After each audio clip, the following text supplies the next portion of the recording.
একটা না problem, sorry, দুঃখিত, একটা না সমস্যা হয়ে গেছে। কি সমস্যা হয়েছে?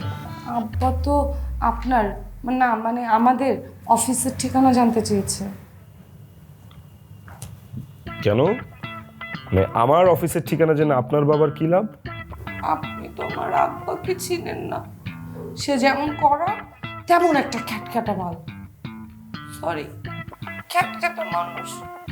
আমি কি খাবো কি খাবো না, কি পরবো কি পরবো না, কোথায় যাবো কি যাবো না, কার সাথে মিশবো কি মিশবো না, এগুলো আমার আব্বাই সব ডিসিশন দেয়, মানে সিদ্ধান্ত দেয় আর নেয় আর কি।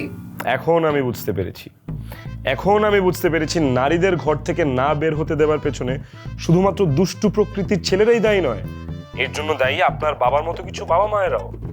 কিন্তু তাই বলে ভয় পেলে চলবে না, সৎ সাহস হারানো যাবে না, নীতিতে অটল থাকতে হবে।